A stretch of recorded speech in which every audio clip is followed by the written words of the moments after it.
Académique Service informatique. لمشاهدة الفيديو بجودة عالية أو لتحميل الفيديو بجودة عالية من اليوتيوب، نقوم باختيار أعلى دقة أو أعلى جودة للصورة، مثلا هنا 720 أو 480 بتقنية ال HD.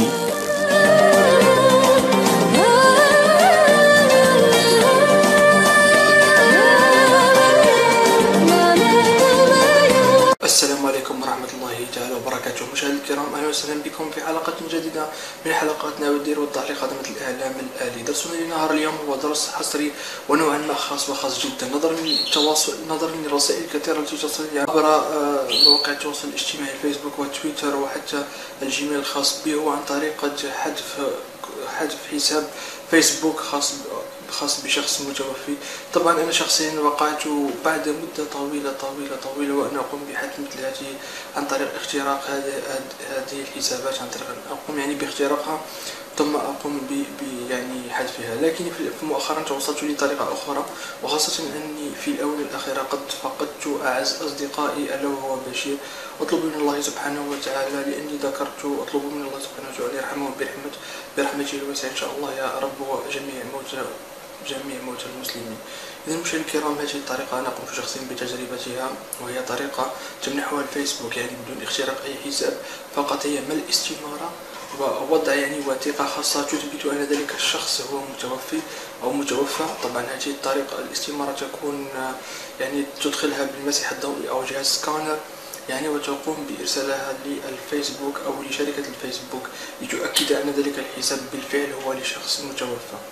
هذا كل شيء. في الحقيقة الكثير منكم تسبب له مثل هذه الصفحات، إن دخول الفيسبوك وعندما يجد صفحة ذلك الشخص المتوفي نوعا ما متعبة في الحقيقة للذات للمشاعر في الحقيقة. أنا شخصيا كما سبق الذكر لدي صديقي العزيز بشير، وتوفي مؤخرا سبحان الله، ونحن نتواصل عن طريق صفحتنا في الفيسبوك.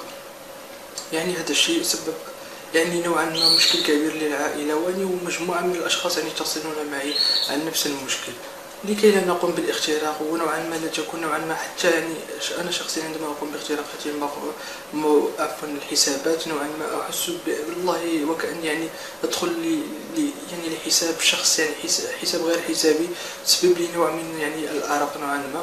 لكني مؤخرا اكتشفت هذه الطريقة التي سأقدم لكم الآن. هي في الحقيقة ليست طريقة مكتشفة، وإنما هي طريقة تضعها شركة الفيسبوك لجميع الأشخاص الذين يفقدون ذويهم، الذين يفقدون أصدقائهم، لكن فقط يطلبون منك إرسال وثيقة تثبت أن ذلك الشخص متوفى بالفعل. ليس مثلا لكي لا يقوم بغلق حساب لشخص هو مثلا حال قيد الحياة، أو شخص مثلا أنت تكيد له كيدا أو تريد أن يغلق حسابه، تقوم بفعل هذه الطريقة. فقط مع الشرح بعد قليل إن شاء الله ستشاهدون الخطوات وتتبعونها. فقط هي طريقة سهلة وسهلة جدا. إذا مشاهدينا الكرام، فلنتفضل بالشرح. فلنبدأ. إذا فلنبدأ درسنا على بركة الله. مشاهدينا الكرام، أول شيء نقوم بنسخ ولصق هذا الرابط في متصفح الإنترنت. ضع بوز واكتبه أو ستجده إن شاء الله أسفل الفيديو. نقوم بوضع كوبي ثم نقوم باللصق في المتصفح كما تشاهدون أمامكم، ثم نضغط على انتر أو نضغط على انتري. كل هذا طبعا لملء الاستمارة التي كما تشاهدون دوموند سبيسيال بور لو كومب دان بيرسون ديسيدي. طبعا هذا لإملاء استمارة لشخص متوفي أو شخص متوفى عفوا. نقوم هنا بكتابة اسم ولقب الشخص الذي يقوم بملء الاستمارة. مثلا أنا هنا سأقوم بملئها، سأكتب اسمي هنا في هذا المكان، اسم الشخص الذي يقوم بملء الاستمارة. سأكتب هنا اسمي، طبعا أنا اسمي وضح نادر. سأقوم بكتابة وضح نادر لأنني أنا أقوم بكتب هذه الاستمارة أو بملء هذه الاستمارة كما تشاهدون. هنا نكتب اسم الشخص المتوفى كما موجود في الفيسبوك، على صفحة الفيسبوك. كيف نعلم ذلك؟ نقوم بالدخول إلى صفحة الشخص بشكل عادي ثم نضغط على الصورة كما تشاهدون. هنا أنا مفتوحة الصفحة الخاصة بي، لكن أنتم تدخلون إلى البروفايل الخاص بالشخص. هذه الصفحة الأساسية للشخص المتوفى. مثلا هنا سأختار هنا الاسم طبعا لتوضيح فقط. هنا اسم الشخص المتوفى أو اسم الشخص كما هو مكتوب في الفيسبوك، يعني ليس اسمه الحقيقي، يعني الاسم المستعمل. إذا كان اسمه الحقيقي اكتبه كما هو كوبي كولي.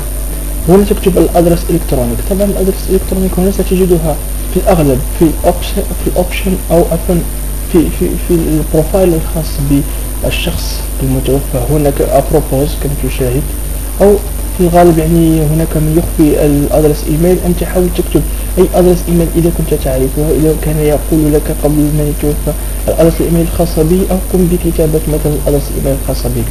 لكن المشكل هنا يجب أن تكتب الأدرس إيميل. مثلا أنا سأكتب xxx@gmail.com.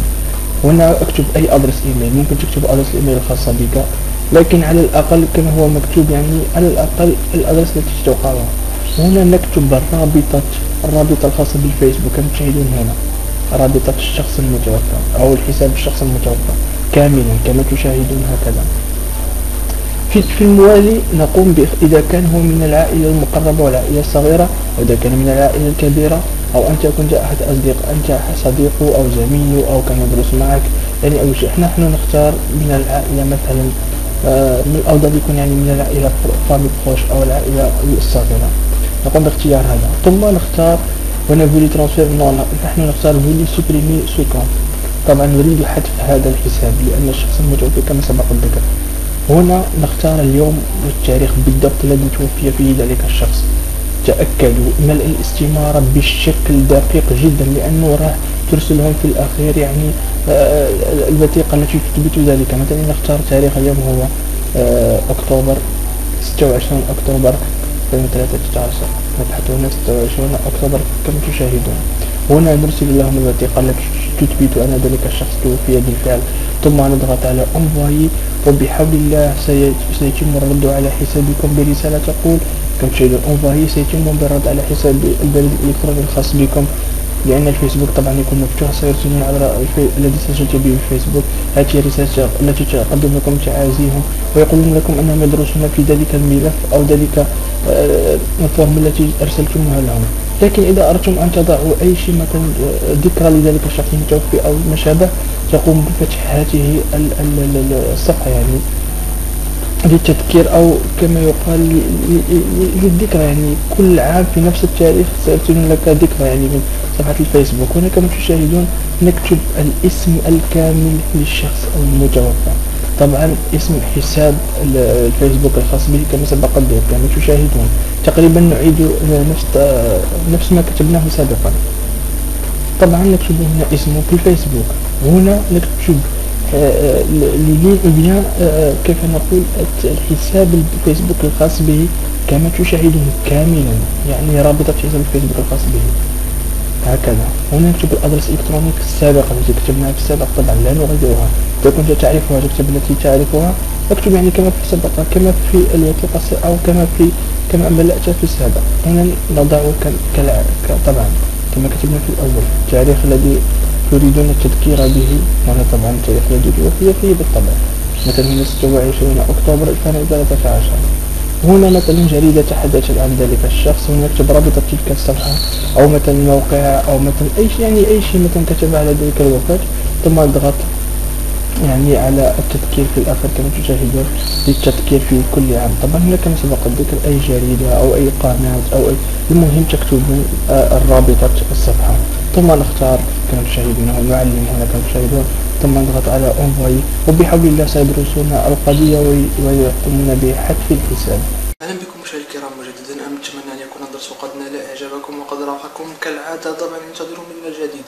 إذا أردتم التواصل أو الاستفسار يمكن لكم التواصل معي عن طريق الفيسبوك الذي يظهر أمامكم كما تشاهدون، أو عن طريق أيضا عبر التويتر كما تشاهدون أيضا أمامكم، وعن طريق قناتي عبر اليوتيوب كما تشاهدون أمامكم. لا تنسوا الضغط على زر صابوني كما تشاهدون. مشاهدينا الكرام هنا نقول لكم دمتم في رعاية الله وحفظه. تقبلوا تحية الضاح نادر من أكاديميكا لخدمة الإعلام الآلي. دمتم في رعاية الله وحفظه، وإلى اللقاء.